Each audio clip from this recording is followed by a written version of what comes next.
Bien, en la pregunta de Hernández 2008, mujer diabética de 42 años, es llevada a emergencia por presentar un cuadro de sopor, glucosa 350, cuadro siguiente hallazgo confirma el diagnóstico de cetoacidosis.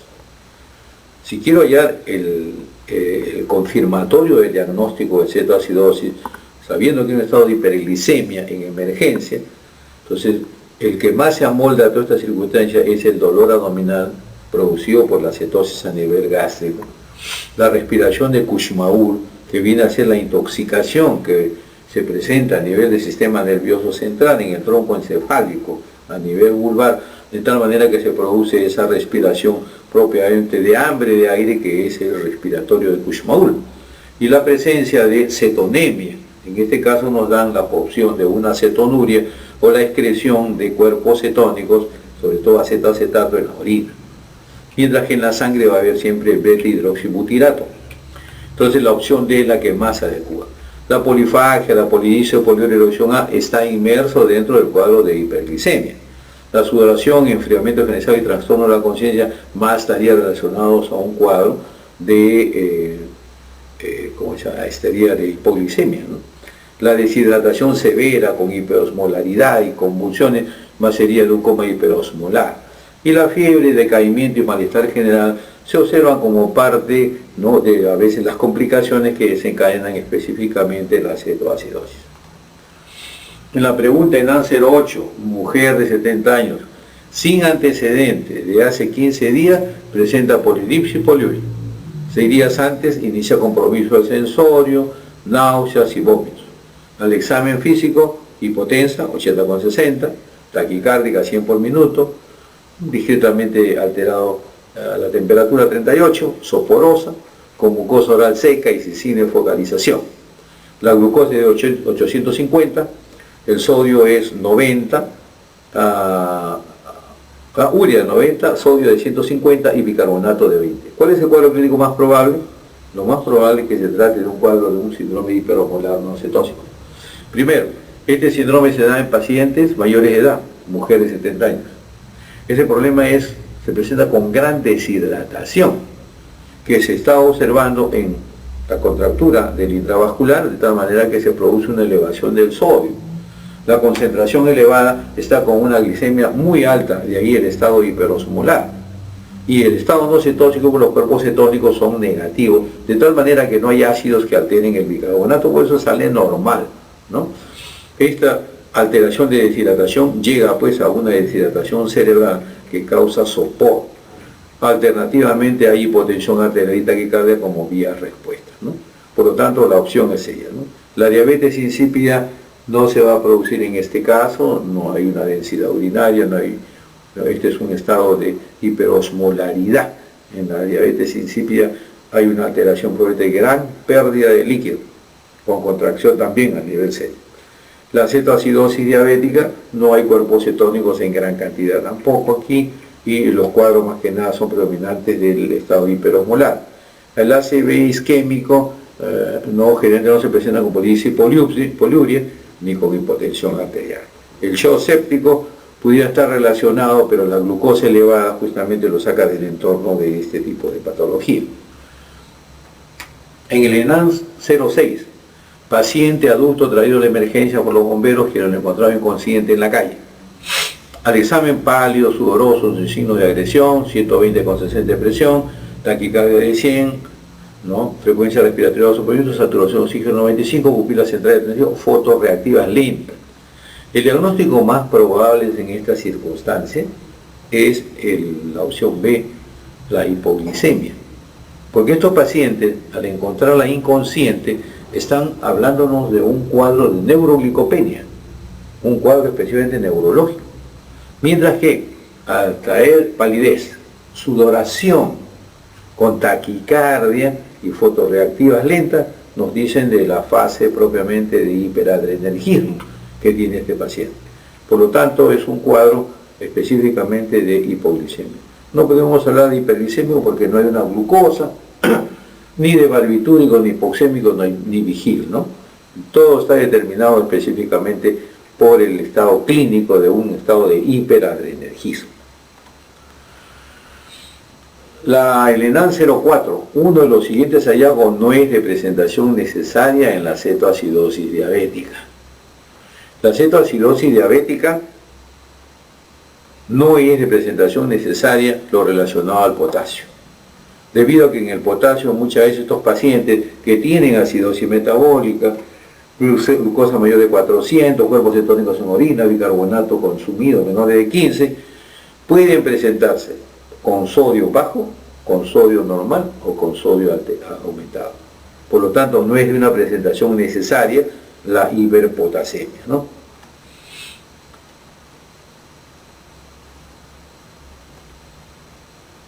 Las necesidades de insulina en un paciente diabético disminuyen con.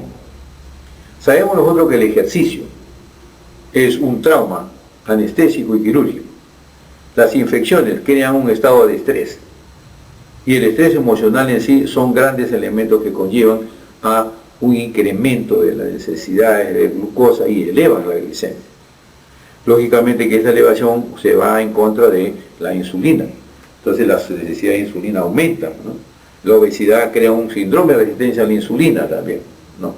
Mientras que en el ejercicio hay un consumo mayor de la glucosa, una mayor acción y sensibilidad a la insulina para su captación periférica a nivel del músculo, a nivel del hígado y a nivel del tejido celular. Por eso es que el ejercicio es uno de los pilares del tratamiento de la diabetes, ya que la necesidad de insulina en estos pacientes disminuye y las concentraciones a diario van cada vez siendo menores. El ejercicio establece que también se consuma el peso porque hay un exceso de calorías que es justamente metabolizado, no consumido.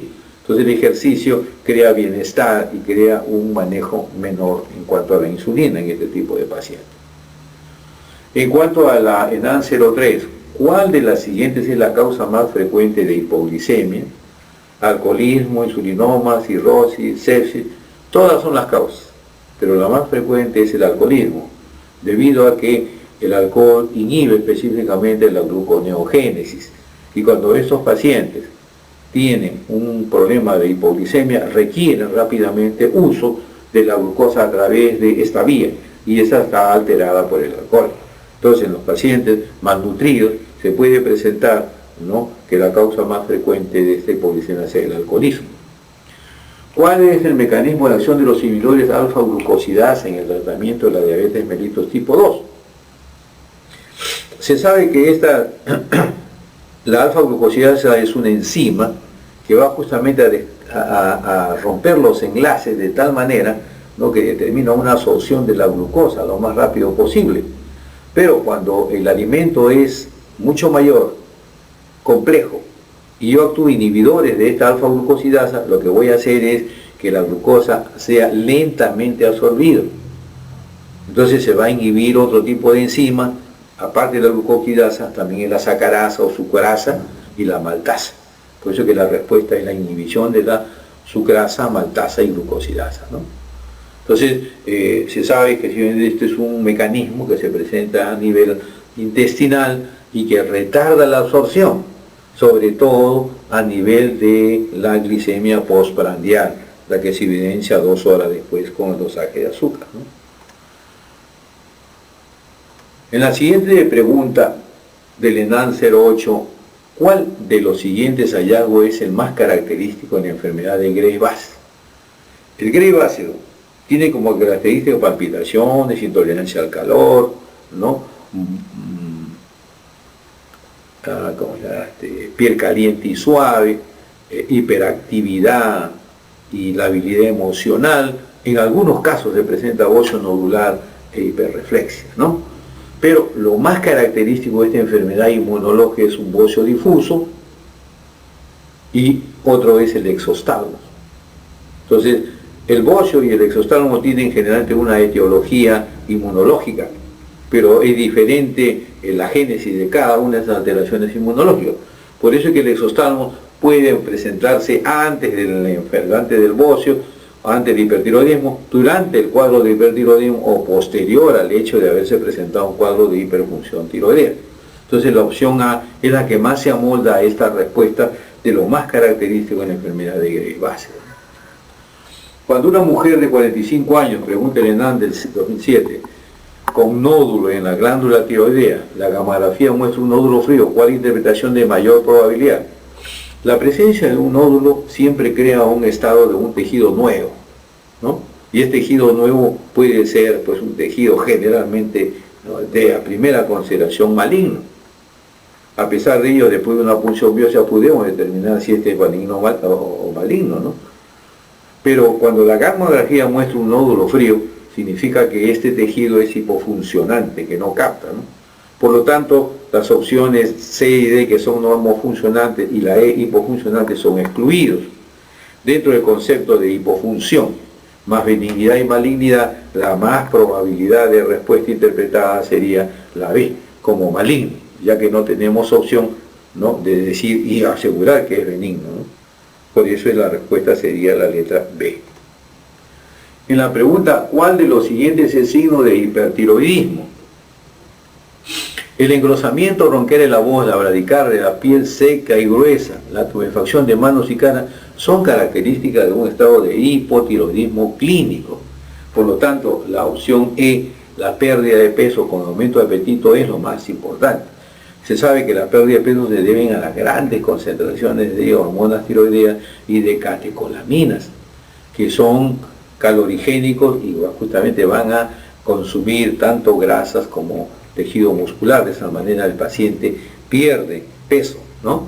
Y luego de eso, secundariamente a nivel hipotálamo, hay una respuesta refleja con un incremento del apetito. Entonces la opción en este caso es la opción E, ¿no? En la pregunta del ENAN 09, mujer de 38 años de edad, obesa, con trastorno del sensorio, sequedad de la piel, caída del cabello, bradisiquia e hipotensión arterial, dosaje de T4 disminuida y TSH elevada, ¿cuál es el tratamiento de elección? Lógicamente acá tenemos un paciente que tiene un cuadro de hipotiroidismo por el T4 disminuido y el TSH elevado. Entonces estoy tratando un cuadro de hipotiroidismo asociado a sequedad de piel, caída de cabellos y bradisiquia. Lo que no concuerda es la hipotensión arterial, porque estos pacientes generalmente tienen tendencia a la hipertensión arterial. Si hay hipotensión arterial, debo asegurarme si este paciente no tiene una insuficiencia suprarrenal, que con frecuencia se puede adosar o está en conjunto. Por eso es que el tratamiento de elección de este tipo de pacientes, si yo pienso que hay una insuficiencia suprarrenal, es dar esteroides y luego adicionar las hormonas tiroideas. De lo contrario, la opción A, que es hormonas tiroideas de inicio sin corticoides, es una opción si no considerar la insuficiencia suprarrenal. Las hormonas tiroideas a dosis alta y corticoides a dosis baja no es una opción correcta, ni los corticoides a dosis alta y luego a dosis baja tampoco, ¿no? Hormonas tiroideas, corticoides y diurético no tiene incidencia en este caso porque no tiene acción, ¿no? Entonces el esteroide y adicionar hormona tiroidea es la opción D, la que sería la respuesta a esta pregunta. En la respuesta, varón de 33 años con índice de masa corporal de 30, piel seca, disminución de la sudoración, con aumento de glucosaminoglucanos en la dermis, ¿cuál es el diagnóstico probable? El probable es el hipotiroidismo, porque glucosaminoglucanos justamente se depositan a nivel de la dermis, ocasionando una piel engrosada, seca, fría, ¿no?, gruesa, ¿no?, que determina la ausencia, ¿no?, de una sudoración o de producción de grasa. Y eso es la causal justamente de esta infiltración. Que no se observa insuficiencia renal crónica, pues edema puro, retención de agua, ni tampoco los cuadros de hipocalcemia y hipofosfatemia, ¿no?, mucho menos insuficiencia suprarrenal crónica, ¿no?, donde más son cambios de pigmentación que de grosor de la piel, ¿no? Por lo tanto, la opción es la letra E, el hipotiroidismo. En la pregunta en el año 05, mujer de 20 años de edad acude por presentar edema en miembros inferiores, intolerancia al frío, dificultad en el aprendizaje, sequedad de la piel. ¿Cuál es el diagnóstico presuntivo?